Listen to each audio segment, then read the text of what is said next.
Dans un monde ravagé par une attaque de zombies, je me nomme Xiao Zhou.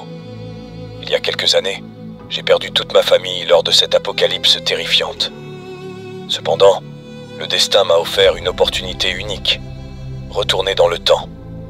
Cette fois-ci, je suis déterminé à changer le cours des événements et à sauver ceux que j'aime, même si cela signifie devenir moi-même un monstre pour les sauver et exterminer toute menace pesant sur leur vie, que ce soit des humains ou des zombies. Êtes-vous prêt à découvrir mon histoire ?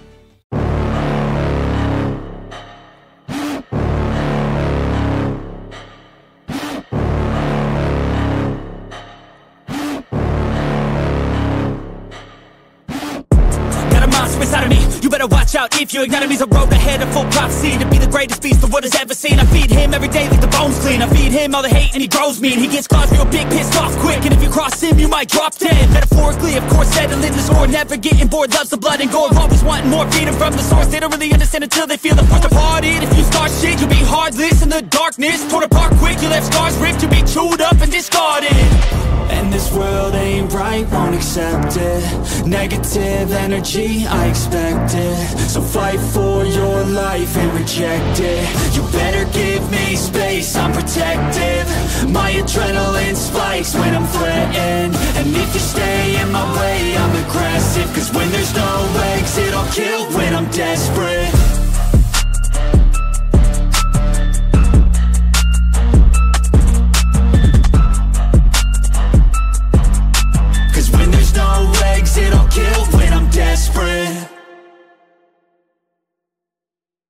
Un jeune homme, ses cheveux noirs contrastant avec son visage préoccupé, se leva et se plongea dans une méditation profonde, envisageant les ramifications d'une réaction différente face à une situation désespérée.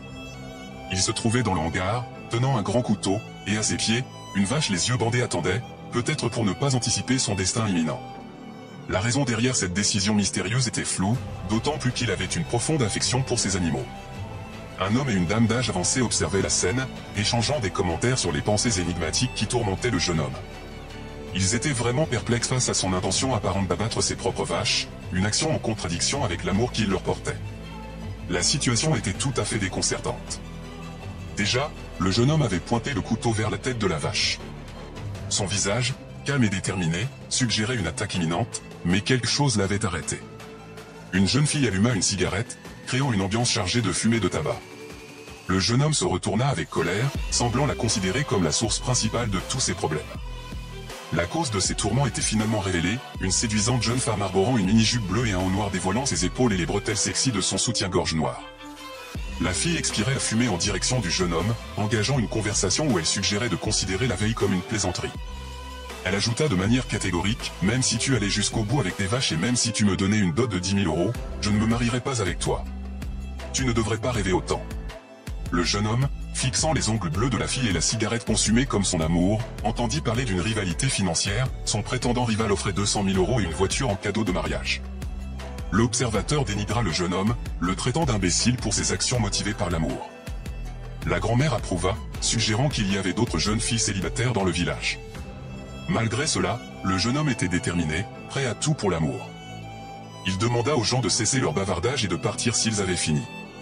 La fille furieuse écrasa sa cigarette et s'éloigna ostensiblement, offrant de l'aide pour résoudre la situation.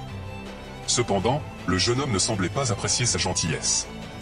Alors qu'il admirait une dernière fois sa beauté, un homme et une femme s'approchèrent pour discuter avec lui. Soudain, quelqu'un appela notre héros, le faisant se tourner anxieusement. Ses parents étaient là, et il n'était pas impressionné par ses intentions.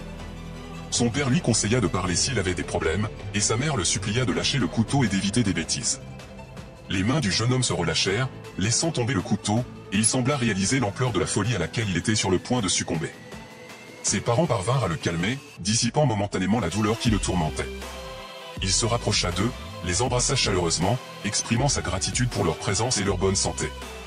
Il semblait que même les parents ne comprenaient pas le danger auquel ils étaient confrontés. Un homme obèse et chauve observait la scène avec un sourire malicieux, demandant à la famille si elle avait accidentellement rencontré un programme de télévision. Personne ne lui prêtait attention, et le jeune au visage confiant commença à assurer à ses parents qu'il les protégerait certainement cette fois-ci contre tout mal. Il se mit à crier à toute la rue que rien de mal n'arriverait à ses parents et qu'il protégerait également ses frères et sœurs aînés. La mère était extrêmement préoccupée par son fils, ne comprenant pas ce qui lui arrivait. Elle le regarda les yeux embués, essayant de comprendre comment elle pourrait aider son fils. Le visage du père était entièrement couvert de sueur d'anxiété, il l'essuya avec une serviette blanche qu'il avait sur les épaules. Il ne comprenait pas de quel mal parlait son fils ni quelle menace les guettait. Le fils baissa la tête vers le sol et commença à convaincre ses parents qu'ils n'avaient pas perdu la raison et qu'ils devaient s'occuper de ces vaches pour éviter tout mal. Quel genre de dommage devait survenir? Quelle était la raison derrière ces actions? Il ne pouvait l'expliquer. Il regarda ses parents et leur demanda de lui faire confiance ne serait-ce qu'une fois dans leur vie et de faire ce qu'ils demandaient, s'ils l'aimaient vraiment et le respectaient. Les parents se regardèrent et se comprirent sans un mot. Le père s'approcha du fils, nerveux, tandis que la mère leva la main et commença à dire quelque chose au fils. Le père s'accroupit et prit un couteau, disant « Je ne sais pas ce que tu as en tête, fils. » Le père se dirigea vers les vaches, discutant avec le fils, mentionnant qu'il était universitaire, ce qui signifiait qu'il était intelligent, avait beaucoup plus de connaissances que lui et qu'il comprenait quelque chose. Le fils regarda le père avec une lueur de confiance et ne pouvait même pas imaginer ce qui allait se passer ensuite. Une seconde plus tard, le père leva le couteau de la main droite, tout en étreignant le fils de la main gauche, complètement inconscient de ce qui se passait. Après tout, le père n'avait jamais agi de manière aussi étrange auparavant, ni n'avait jamais autant soutenu le fils dans ses efforts. La femme poussa un soupir lourd et observa le fils et le mari s'éloigner. Elle réalisa qu'elle ne pouvait rien faire à ce sujet et qu'ils feraient ce qu'ils estimaient approprié. Cette même grand-mère qui avait tenté d'argumenter avec le jeune parla à la mère de la famille, l'incitant à éclaircir la situation de la famille, car le père et le fils ne pouvaient pas perdre la tête ensemble. La mère lança un regard froid à la vieille et lui dit qu'elle était celle qui avait perdu la tête et ne devait pas se mêler des affaires familiales. La famille se réunit, et la mère décida également de soutenir le mari et le fils, en rejetant l'opinion publique. C'était la décision correcte et sensée. Les gens continuaient à discuter de la famille dans leur dos, apparemment, ils n'avaient pas de problème propre et étaient surtout intéressés par les problèmes de cette famille. Ils étaient très curieux de savoir pourquoi cette famille avait perdu la tête et comprenaient la fille qui avait abandonné le garçon. Après tout, qui voudrait d'un lunatique comme mari?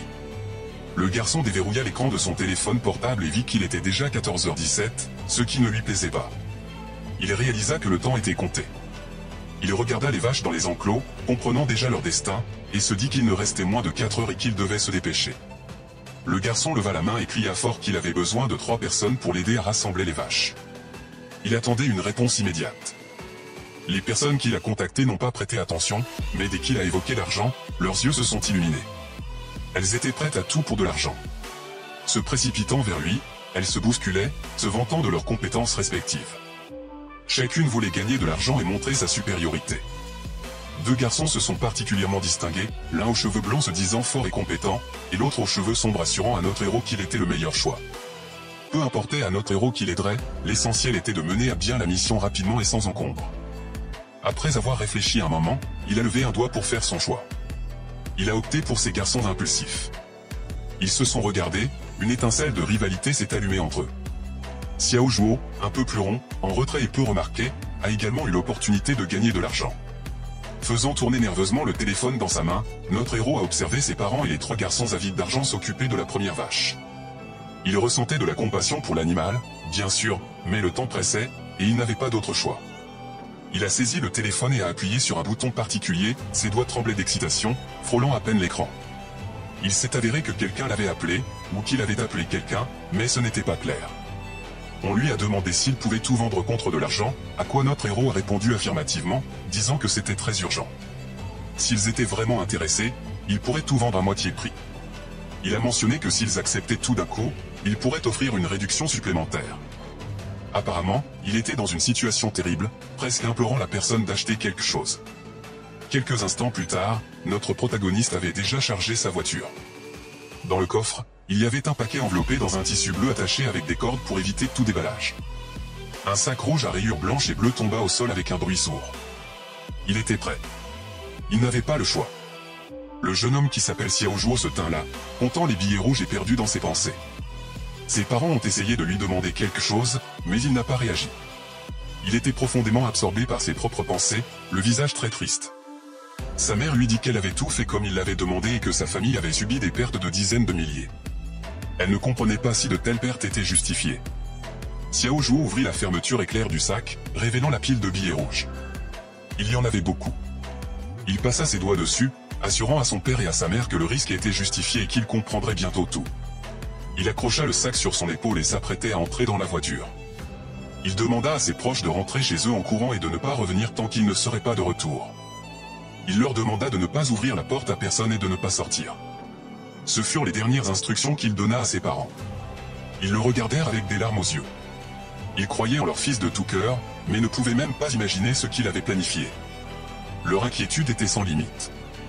La mère resta silencieuse, tandis que le père dit à son fils qu'il n'avait jamais eu tort auparavant et qu'il réussirait de toute façon. Le jeune homme ouvrit la porte de la voiture et lança le sac d'argent à l'intérieur. Ses parents murmuraient quelque chose derrière lui, mais parlaient très bas, et notre héros put seulement entendre qu'ils avaient une grande confiance en lui, mais ne pouvaient que le soutenir pour le moment. Le fils s'assit au volant et ferma la porte, ordonnant à ses parents de lui faire confiance, de verrouiller les portails, portes et fenêtres, et de ne pas s'aventurer dehors.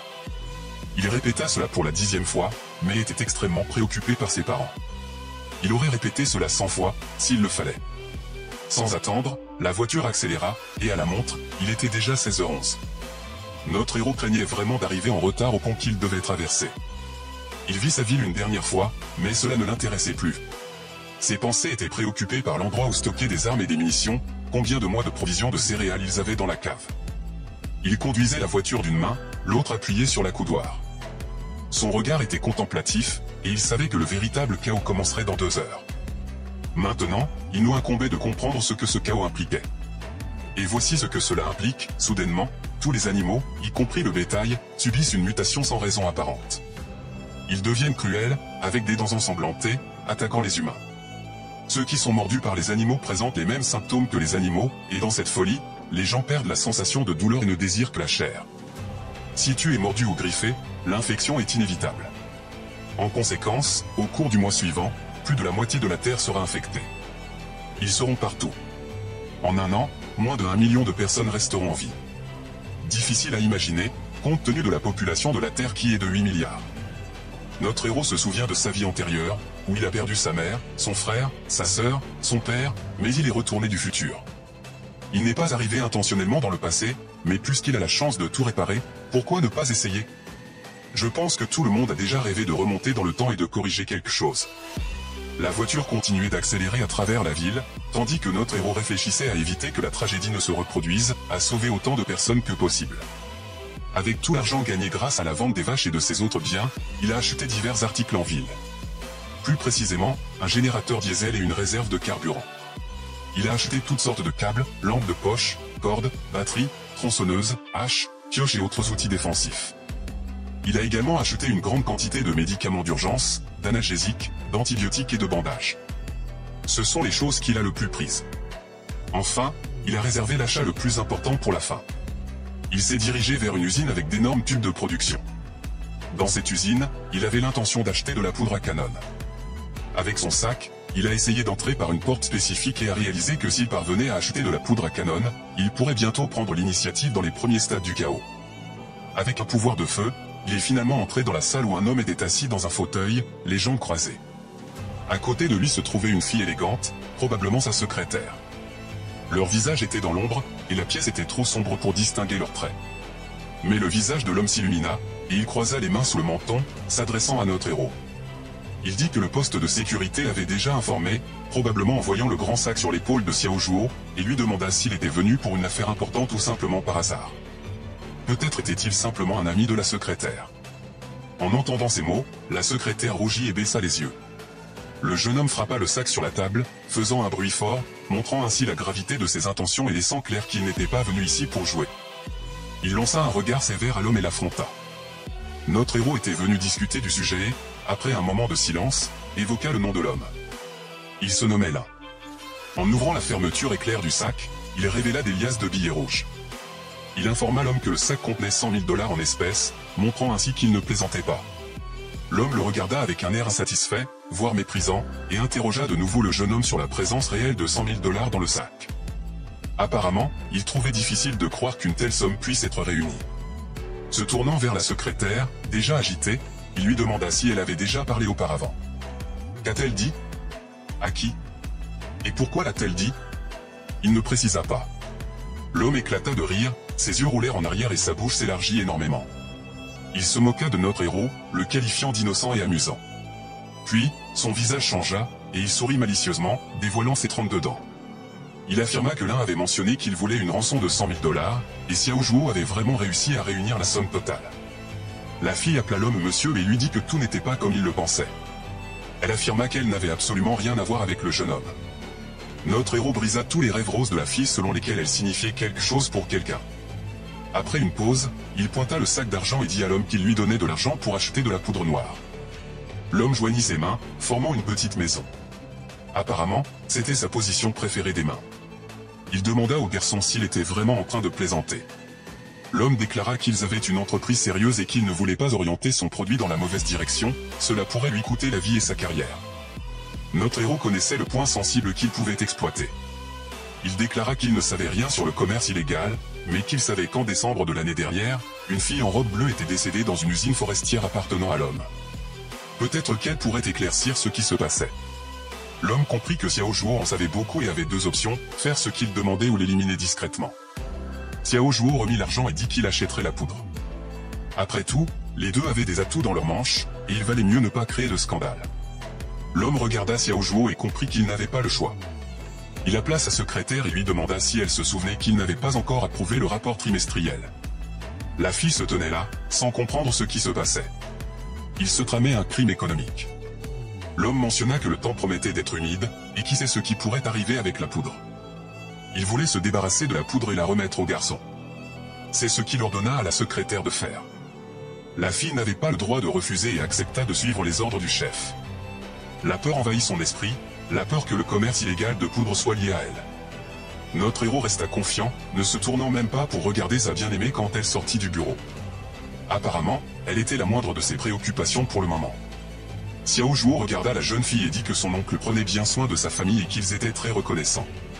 Il ajouta que s'il y avait des problèmes, il l'aiderait certainement et fit une promesse.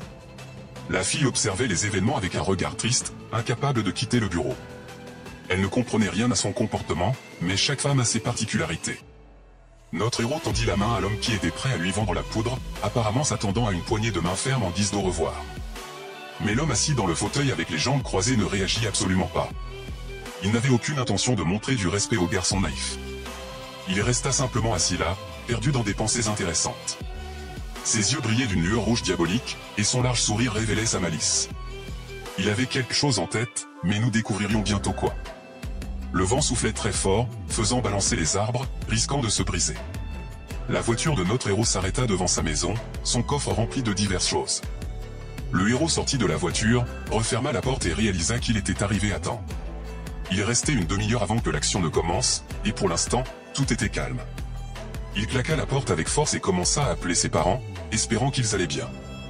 Au début, il n'y eut pas de réaction, mais des cris se firent entendre derrière la porte. Quelqu'un cria qu'il venait pour notre héros. Les portes s'ouvrirent, et un garçon apparut. Son expression n'était pas très satisfaite, et il demanda à notre héros ce qui n'allait pas aujourd'hui. Il s'avère que ces deux garçons étaient frères. Notre héros fut ravi de voir son frère aîné, mais le frère aîné était très mécontent car le plus jeune avait vendu tout son bétail sans le consulter. Notre héros n'avait aucune intention de se justifier devant personne, et son frère ne faisait pas exception. Xiao Zhuo alla vers la voiture, disant qu'il expliquerait. Tout plus tard. Il demanda où était leur petite sœur, car elle lui manquait beaucoup. Le frère aîné répondit que la sœur n'était pas encore rentrée.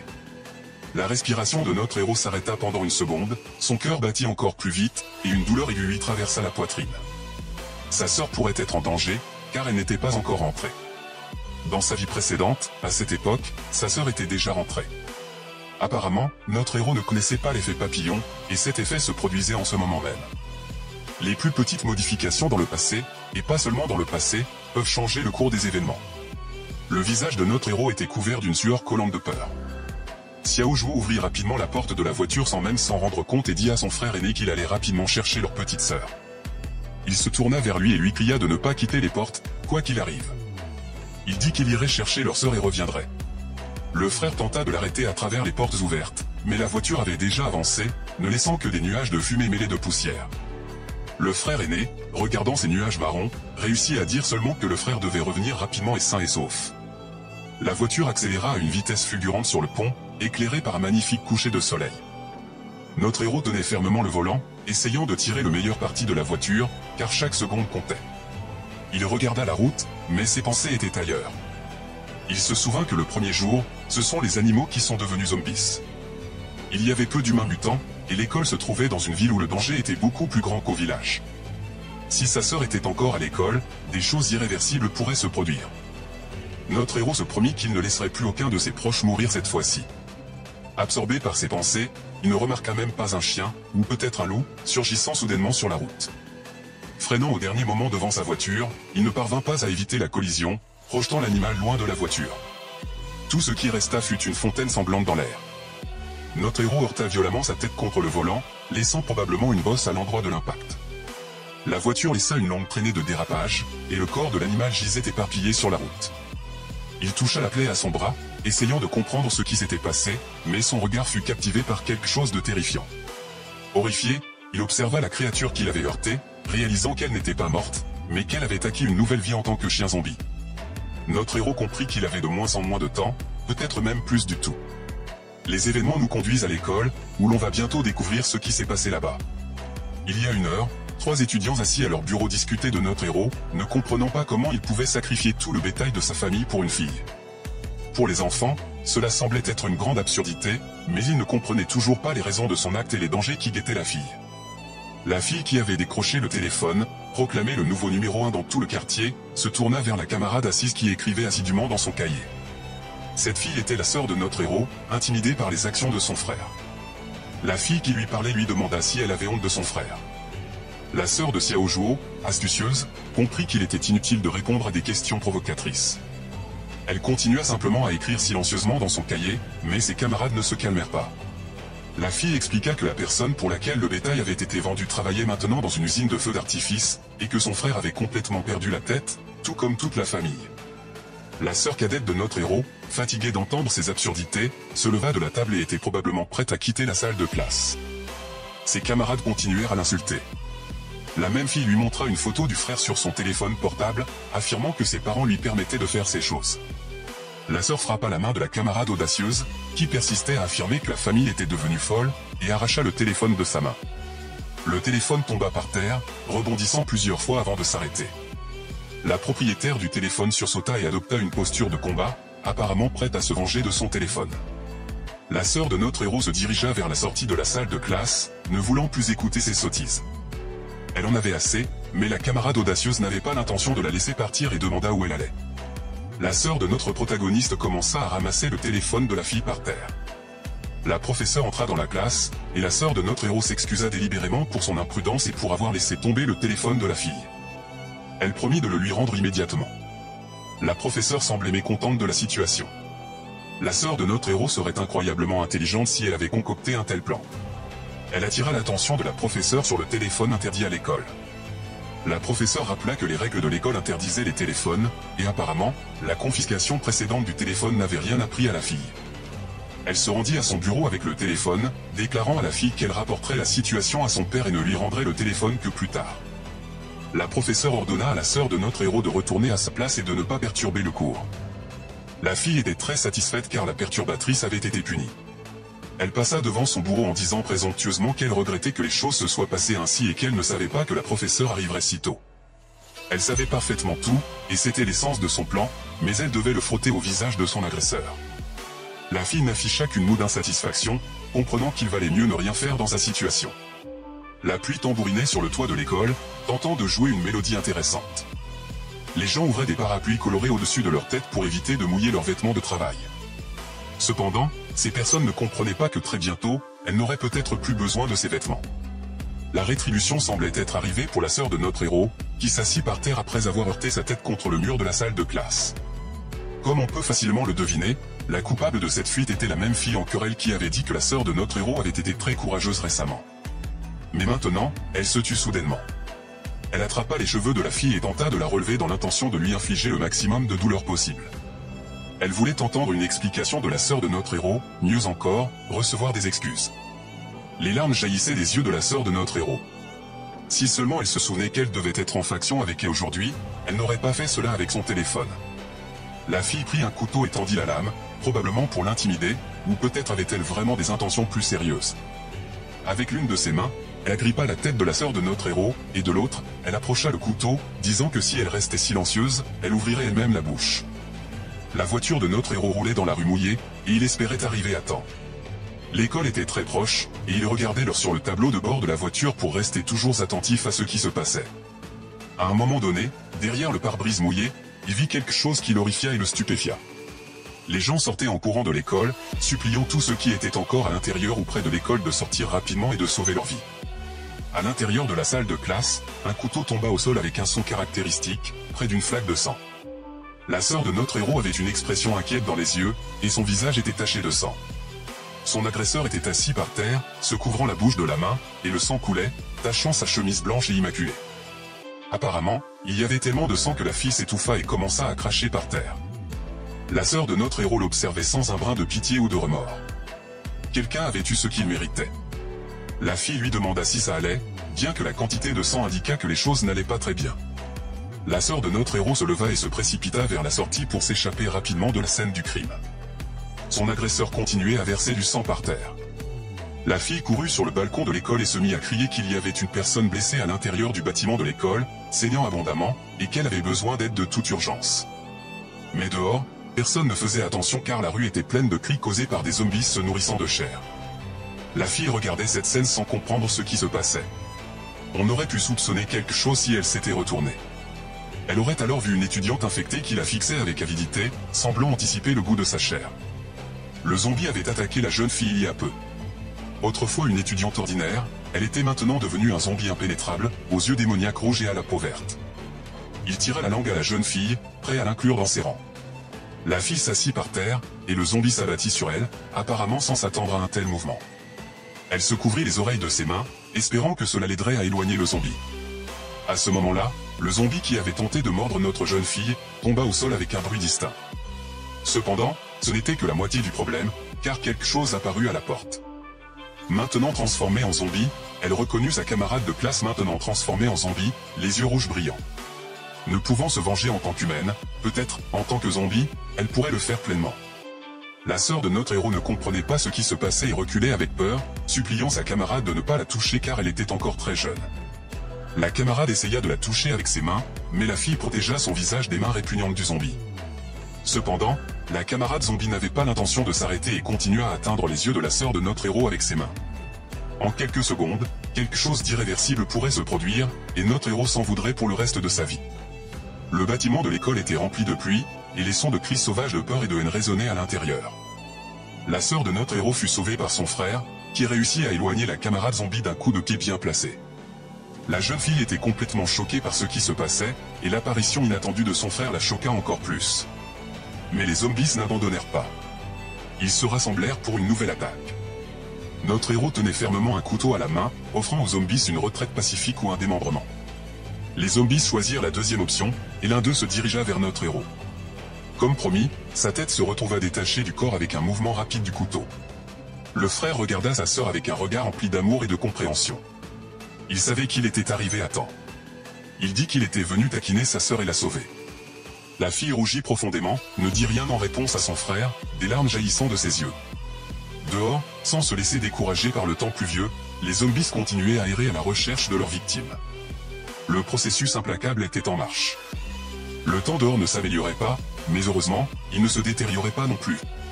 La pluie torrentielle continuait inébranlablement. Sur la route, gisait le corps d'une fille dans une mare de sang, dévorée par un zombie. À un moment donné, le zombie se distrait de son activité dévorante et remarque une voiture approchant par derrière. Il décide de ne pas l'esquiver, une décision dont il se repentirait en quelques secondes. On ne sait toujours pas si les zombies sont capables de se repentir, mais la voiture le percute par derrière, le faisant voler dans les airs. Seuls des vestiges de sang restaient dans l'air et sur le pare-choc. La fille s'installe à l'avant, attache sa ceinture de sécurité et, distraitement, essaie de nettoyer le sang de la vitre.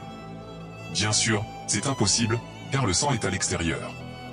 Mais la fille est tellement perdue dans ses pensées que cela ne lui importe pas. Soudain, elle regarde son frère et éclate de joie. Elle attire son attention pour lui poser une question avec son air innocent.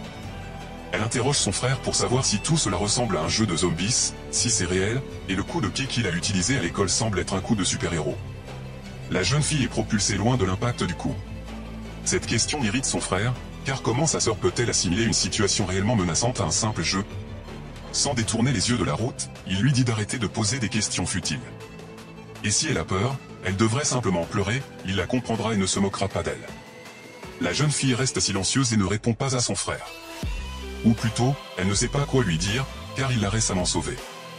La voiture emprunte la même route que le matin, mais maintenant la situation mondiale est complètement différente. Comme la vie peut changer rapidement. Le frère commence à parler à sa sœur et lui dit qu'à chaque minute qui passe, il y a de plus en plus de zombies dévorant des gens dans le monde. Il faut apprendre à s'adapter et à continuer à vivre, quoi qu'il arrive. Il regarde tendrement sa sœur et lui assure de ne pas s'inquiéter, car il sera toujours à ses côtés pour la protéger. Leur famille sera en sécurité, et tout ira bien. Il fait cette promesse à sa sœur. La jeune fille sourit radieuse, fermant les yeux de bonheur, et exprime avec éclat qu'elle croit en son frère. La nuit tombe, et la pleine lune brille dans le ciel. La ville est encore éveillée, et de nombreuses fenêtres sont allumées. On se demande si tout le monde est au courant de ce qui se passe.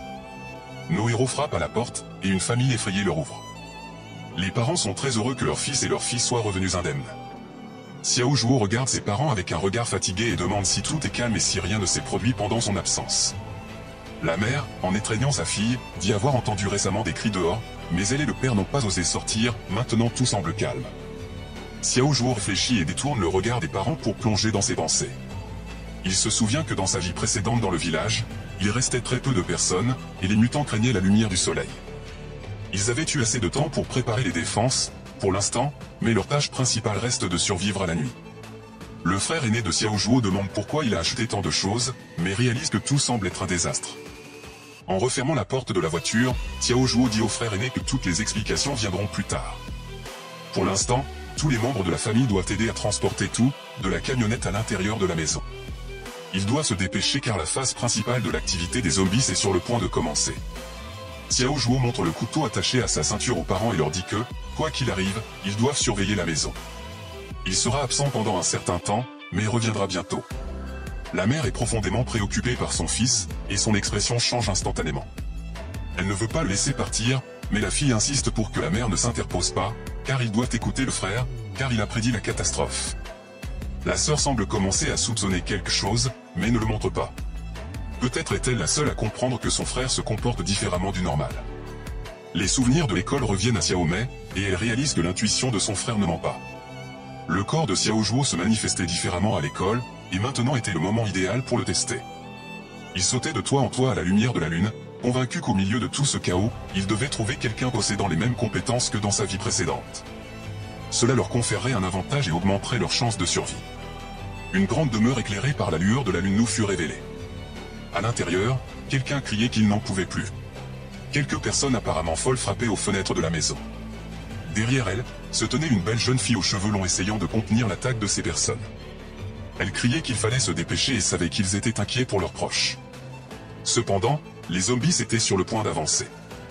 La jeune fille avait raison, et un verre se brisa près de son visage, révélant une main inhumaine émergeant du trou. Deux hommes armés de bâtons en bois étaient là, agitant pour les saluer et disant qu'ils avaient trouvé des armes. Ils ont averti le groupe étrange de partir. La jeune fille s'éloigne de la vitre et décide de laisser toutes ses questions à ceux qui sont déjà préparés. Soudain, la peur brille dans ses yeux lorsqu'elle regarde le mur qu'elle vient de quitter. Le mur s'effondre, et des hordes de zombies assoiffés de sang surgissent derrière lui. Les hommes restent là, observant tout en état de choc complet, paralysés et avec des chances de survie réduites. Un des zombies tombe par terre, apparemment se brisant le cou à l'impact. La chute est accompagnée d'un craquement distinct.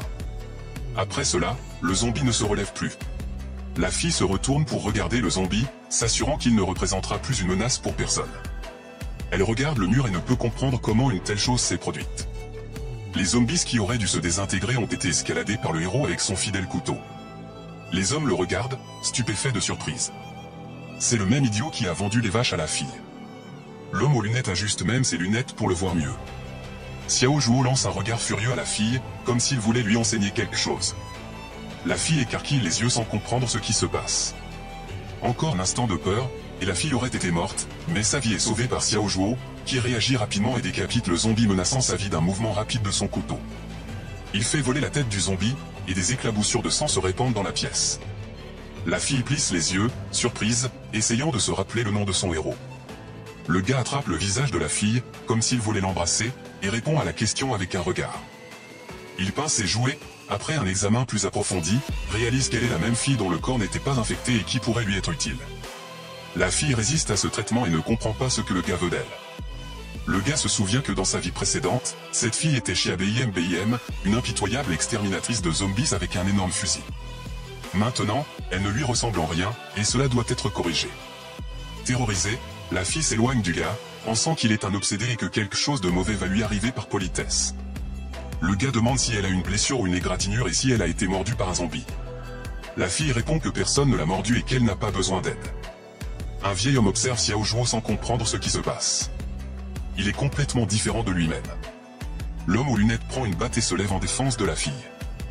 Il dit à Xiao Zhuo que s'il a une plainte, ils peuvent en discuter, mais recourir à la violence, surtout contre les femmes, est inutile.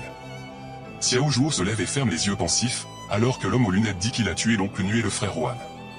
Mais Xiao Zhuo se défend, disant qu'en fait, il ne les a pas tués. Il a tué les zombies. C'est difficile à croire et difficile à comprendre, mais ils n'étaient plus humains. Ils étaient tous devenus des zombies. Si le sang de zombie pénètre dans votre circulation sanguine, vous devenez immédiatement comme eux. Aucune chance de guérison. L'homme aux lunettes commence à crier contre Xiao Zhuo, lui disant de ne pas délirer car les zombies n'existent pas, c'est quelque chose des bandes dessinées. L'homme aux lunettes remarque un corps étendu dans une mare de sang et dit que Xiao Zhuo vient de tuer Zhang, sa petite fille. Elle n'est pas revenue de l'école aujourd'hui, et sa femme ne répond pas pourrait-il tous être. Avant de finir sa phrase, l'homme se tait. Tous les hommes de l'immeuble se regardent, et le plus âgé suggère d'appeler la police. Xiao Zhuo dit que ça ne sert à rien d'appeler la police si elle ne peut pas aider. De plus, très probablement, de nombreux policiers se sont déjà transformés en zombies.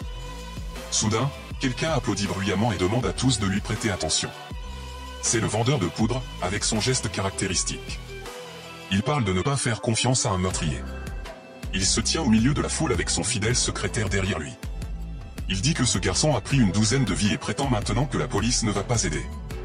Toutes les personnes commencent à lever les mains, criant qu'il doit être attrapé et que c'est un meurtrier qui doit être puni. Xiao Zhuo reste choqué, observant tout cela, réalisant qu'il ne pourra pas surpasser un aussi grand nombre de personnes. S'ils veulent le capturer, ils le feront certainement. Le vendeur de poudre reste là, disant à Xiao Zhuo qu'il ne sera pas capable d'expliquer l'existence de zombies et de justifier ses actions. Les habitants de la ville crient de le ligoter, disant qu'un meurtrier n'a pas sa place ici, que les autorités du village décideront pour les habitants. Eh bien, la fille que Xiao Zhuo a sauvée essaie d'arrêter ce chaos. Elle demande à tous de s'arrêter et de l'écouter. La fille met sa main sur son cœur, peut-être pour donner à ses paroles une sonorité sincère. Elle dit que leur comité aidera tout le monde et que les criminels ne resteront pas impunis. Mais l'homme du ruban avait tout à fait raison. Les villageois en colère les attaquent, et il n'a d'autre choix. Xiao Zhuo n'est pas complètement satisfait du résultat, mais il peut au moins remercier la fille d'avoir essayé de faire quelque chose pour le justifier. Xiao Zhuo hausse les épaules devant la foule et dit qu'il prouvera à tous qu'il existe des zombies. Il semble avoir une idée d'où sont les proches de toutes ces personnes.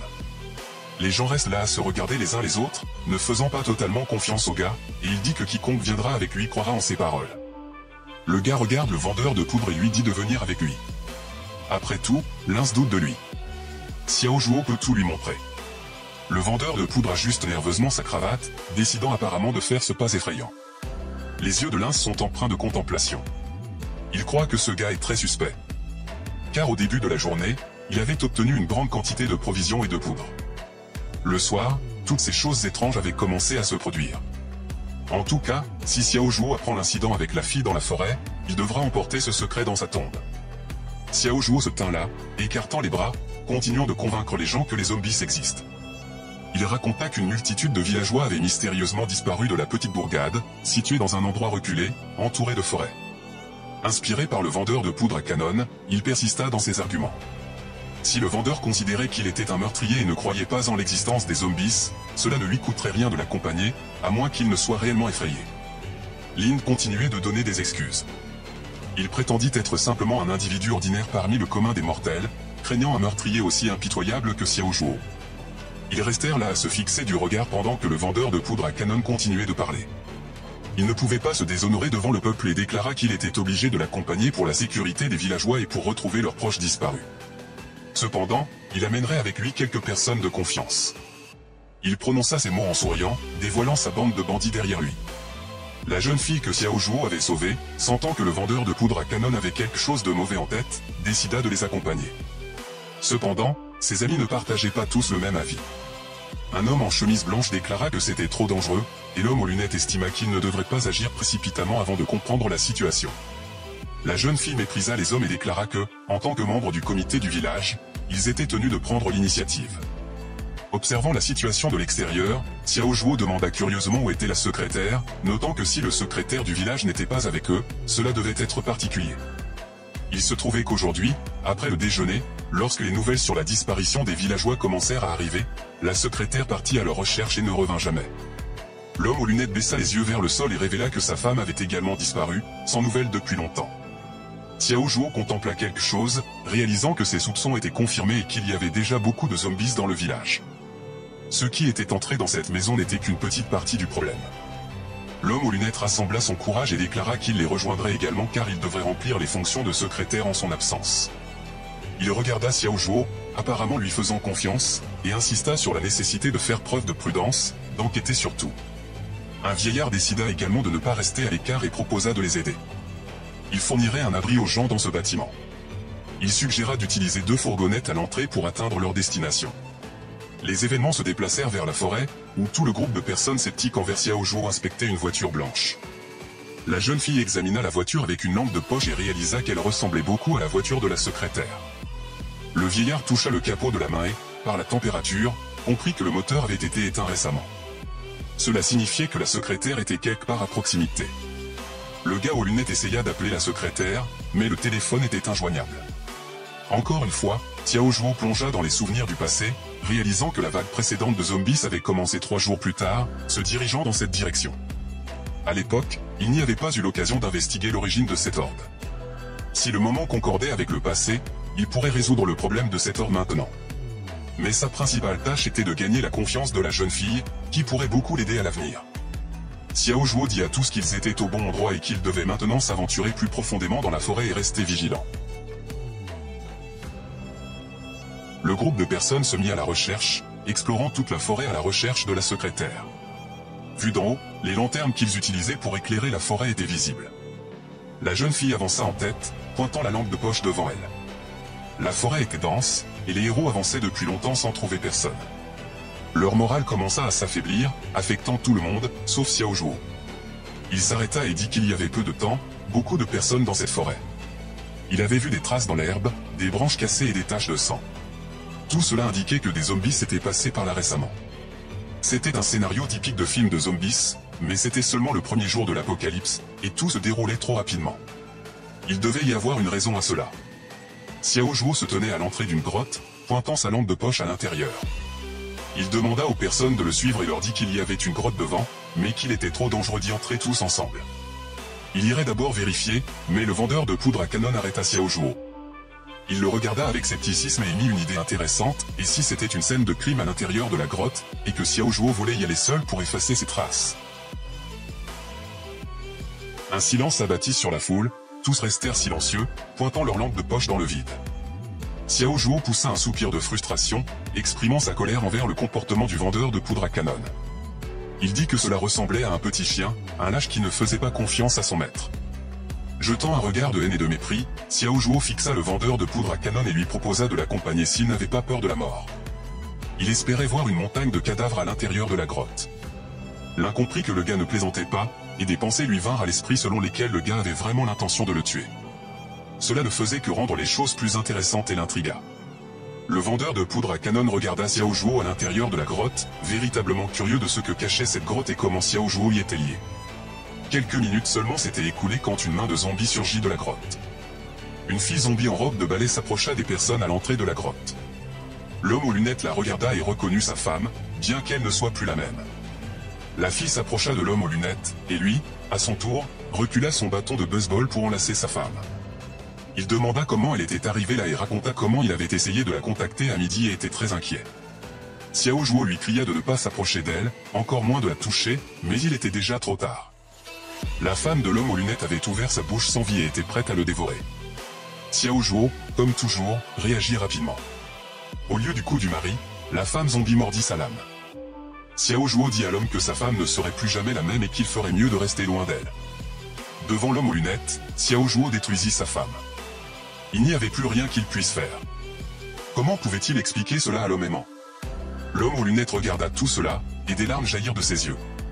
La personne qu'il aimait en gisait sur le sol, sans vie. Sa vie était terminée. Maintenant, le choc passé, l'homme qualifia Xiao Zhuo de meurtrier impitoyable. Il le supplia de lui rendre sa femme. Bien, il n'avait pas compris que cet assassinat visait à améliorer la situation.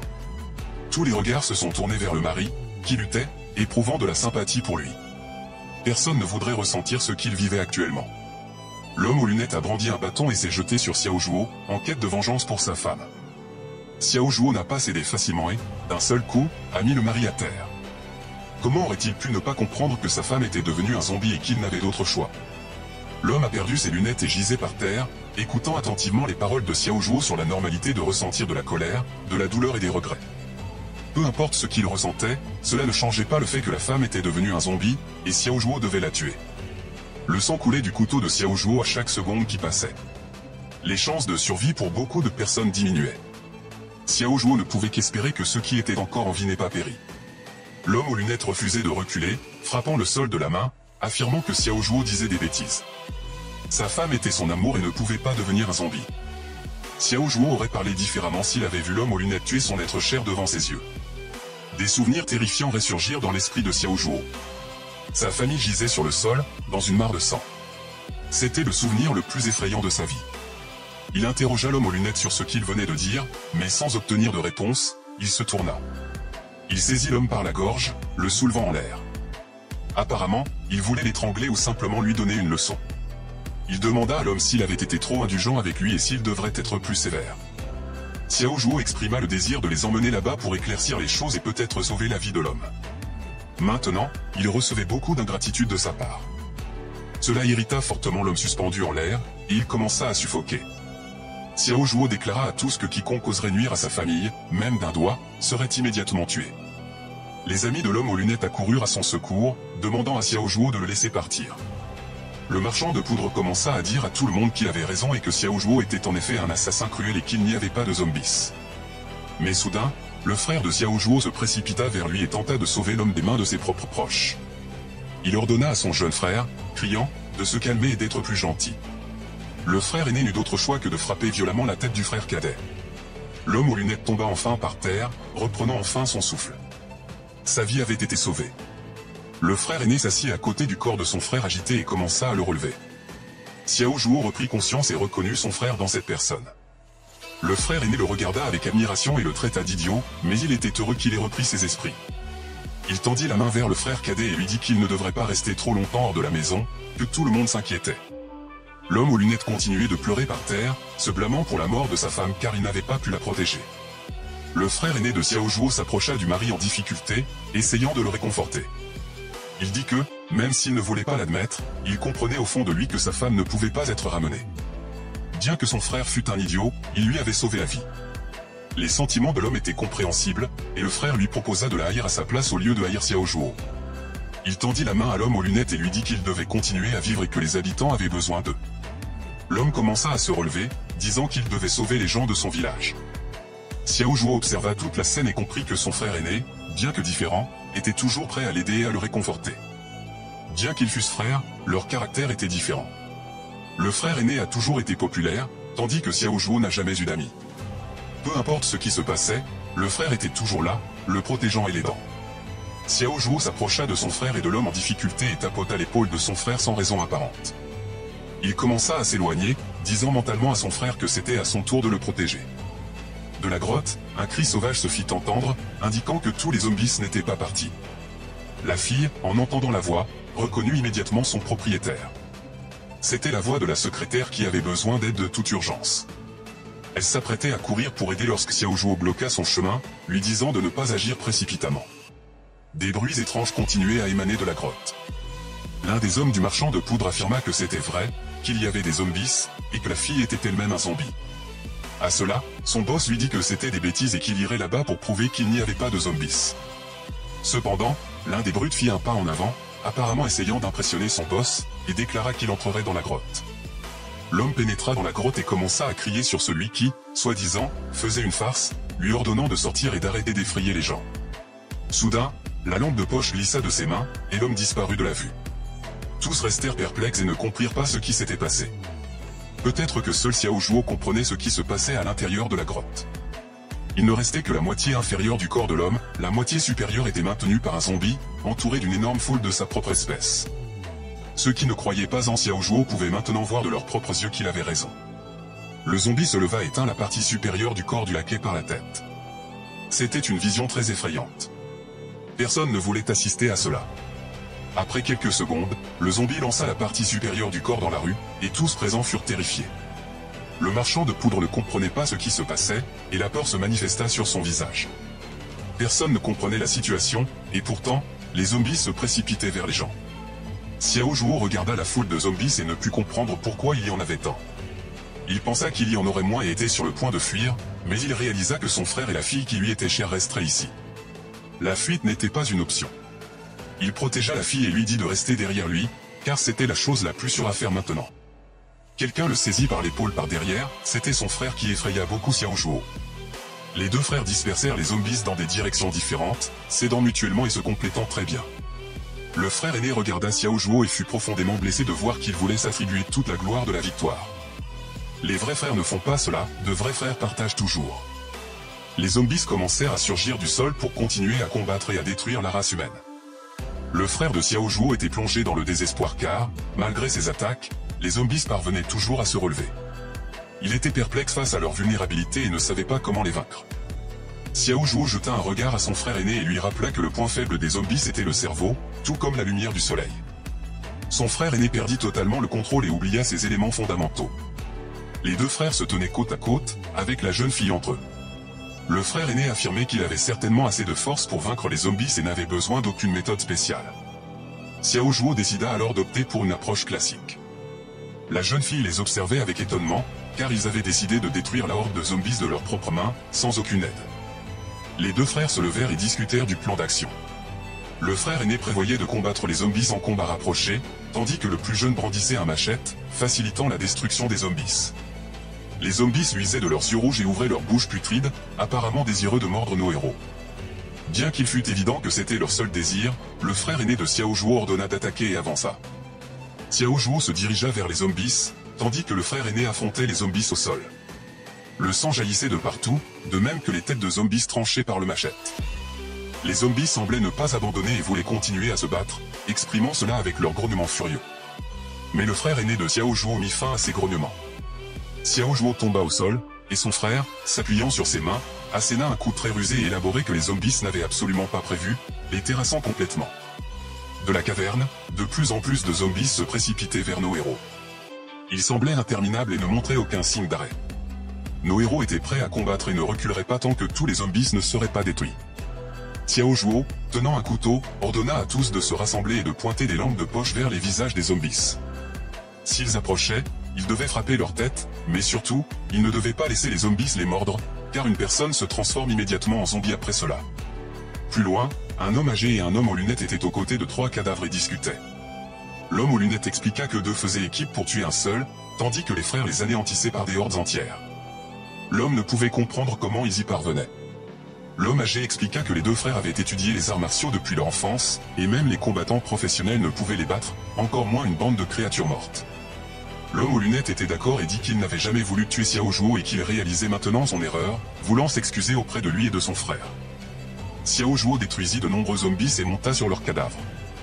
Le frère aîné parla à Xiao Zhuo de sa surprise quant à la force que son frère avait acquise. Xiao Zhuo répondit, « Peut-être que je pourrais organiser une masterclass spécialement pour mon frère aîné. » Puis Xiao Zhuo se tourna et regarda la jeune fille, qui était très effrayée par tout ce qui se passait. Il la rassura en lui disant que tout allait bien. La jeune fille le crut, se plaça entre les deux frères et respira nerveusement, reconnaissante pour ce qu'ils avaient fait pour elle.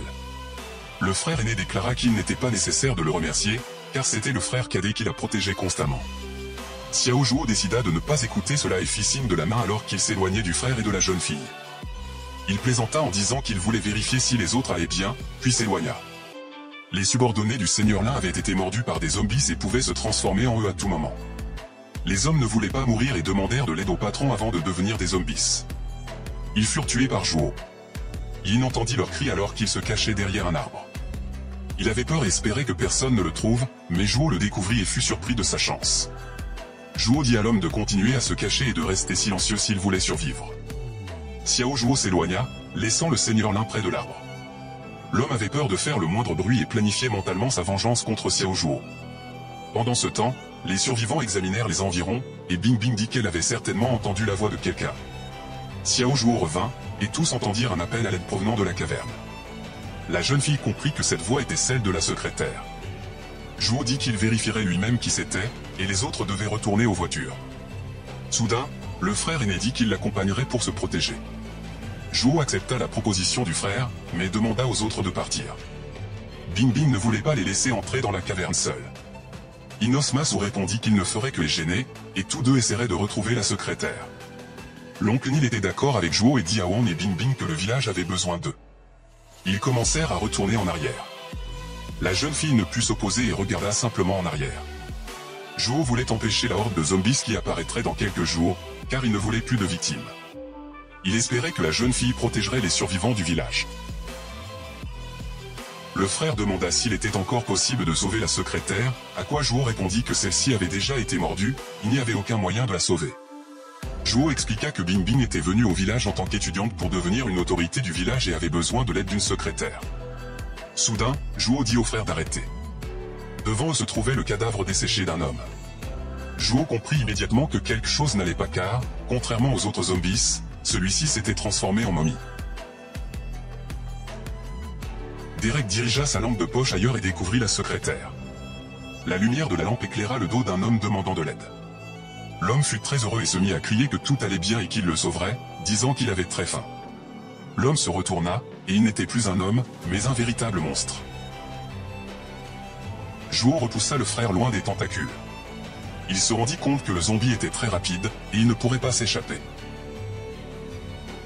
Alors, il prit un couteau et prit une décision en une fraction de seconde qu'il devait attaquer.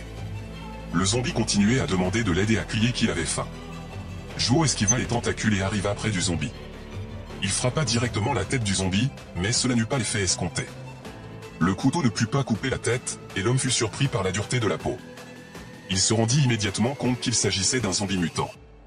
Devant lui, ce monstre attaqua Zhuo avec ses tentacules, le faisant voler en arrière. Zhuo roula au sol avec une force monstrueuse. Le zombie voulait continuer l'attaque, mais soudain une lumière l'éclaira. C'était Derek. Il savait que la lumière brillante était efficace contre les zombies. Zhuo dit au frère qu'il devait sortir s'il voulait survivre. Miraculeusement, ils sortirent de la caverne et reprirent leur souffle. Derek se demanda quel genre de mutant c'était. Zhuo expliqua que la mutation était due à une infection provenant des animaux. Dans des cas exceptionnels, c'est la fusion de deux ADN. Il précisa que les mutants sont bien plus forts que les zombies ordinaires, et certains possèdent même des capacités inhabituelles. L'homme supposa que la secrétaire avait été mordue par l'une des chauves-souris présentes dans la grotte. Xiao Zhuo souligna la difficulté de combattre ces zombies dans l'obscurité, mais ils avaient l'avantage du fait que lui émettait une forte lumière aujourd'hui, ce qui les effrayait. Derek s'interrogea sur la durée pendant laquelle son frère cadet était devenu un expert en zombies. Zhuo répondit que les livres décrivaient exactement la même chose et qu'ils devaient prendre des équipements pour éliminer cette créature demain. Soudain, ils entendirent le bruit d'air se coupant, ce étaient des chauves-souris volant hors de la grotte en criant. Peut-être fuyait-elle quelque chose, signalant ainsi le début de quelque chose de sinistre. Elles s'élèvent comme un nuage sombre dans le ciel et obscurcissent la lueur de la lune. Soudain, des tentacules émergent de la grotte, perçant le sol avec un grondement. Un zombie mutant surgit de la grotte à grande vitesse, attaquant Derek avec fureur, essayant de le mordre. Zhuo tenta d'arrêter le zombie en le saisissant par la tentacule. L'homme comprit que le zombie était très fort, et pour le vaincre, il avait besoin d'une source lumineuse puissante. Soudain, une voiture apparut dans l'obscurité de la nuit. La voiture percuta un zombie à grande vitesse. Bing Bing conduisait et subit un contre-coup en heurtant un arbre. Zhuo ne perdit pas de temps pour éliminer le zombie pendant qu'il était immobilisé. La fille sortit de la voiture, demandant si tout allait bien pour les gars. Elle fut surprise de découvrir que le zombie était la secrétaire. Derek soupira de soulagement après avoir vaincu le zombie, car cela aurait pu les tuer. En regardant son frère, Xiao Zhuo et la fille ne pouvaient pas croire ce qu'ils voyaient. L'homme avait été imprudent et blessé par un zombie mutant. Il s'excusa et demanda à son frère de s'occuper de la famille à sa place. Zhuo voulait protéger son frère et ne voulait pas que le passé se répète. Il sentit des larmes sur son visage, se tourna vers le zombie vaincu. Un zombie mutant pouvait contrôler les zombies ordinaires, mais cela n'était pas le plus important. La chose la plus cruciale était le noyau zombie à l'arrière de leur tête. Zo expliqua à son frère que cela pouvait aider tant qu'il n'y avait pas encore de symptômes. S'il le consommait maintenant, il avait une chance de devenir un super-homme immunisé contre le virus. Mais la probabilité que cela ne fonctionne pas était plus élevée. Derek utilisa la balle de canon sans crainte, n'ayant pas d'autre choix. Zo dit que 2 jours suffiraient pour savoir si le noyau avait fonctionné ou non. Derek entra dans la grotte et leur dit de sceller l'entrée s'il ne revenait pas en 2 jours, mais s'il revenait, il ne devrait pas être trop jaloux. Enfin, un sourire apparut sur le visage du jeune homme, et il dit qu'il attendrait son retour. Malheureusement pour eux, l'un entendit cette conversation en se cachant derrière un arbre. Le lendemain matin, leur petit village était calme. Zoé apparut dans la chambre de son frère, vêtue d'un costume très inhabituel. Juho sourit et dit qu'elle avait l'air étrange. La sœur dit que tous les membres de la famille devaient être protégés, et elle avait fabriqué cette armure elle-même. Xiao Juho répondit que cette armure ne l'aiderait en rien quand elle serait attaquée par des monstres. Sortant dans la cour, il entendit son père renforcer le mur. Le père tenait un baril de poudre et demandait où le fils l'avait trouvé en abondance. À la seconde suivante, il s'enfuit avec elle dans une direction inconnue, et un instant plus tard, on entendit la sonnerie. Bing Bing était à la porte, et l'homme lui demanda ce qu'elle voulait. La fille se reprit et demanda au gars de l'aider. Elle dit qu'elle n'arrivait pas à contacter le commissariat local, et le signal avait disparu. Juho confirma ses paroles, et cela lui sembla étrange, car cela ne s'était pas produit dans le passé. La fille demanda au gars de l'accompagner au commissariat, car le manque de communication pourrait poser problème à l'avenir. Xiao Juho accepta.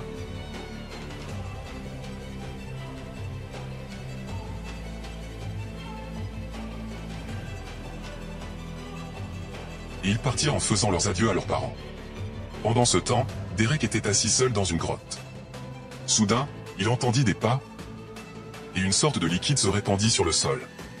L'homme réalisa que le liquide était de l'essence, et quelqu'un l'avait enflammé. Derek est-il mort, et qui l'a tué? Nos protagonistes vont-ils enfin obtenir de nouveaux super-pouvoirs? La réponse à ces questions palpitantes vous sera révélée dans le prochain épisode. N'oubliez pas de laisser un pouce en l'air, je sais que vous oubliez souvent de le faire, tout comme moi avant, mais cela nous motive énormément. Rejoignez notre communauté pour seulement 1 €. À bientôt et ciao.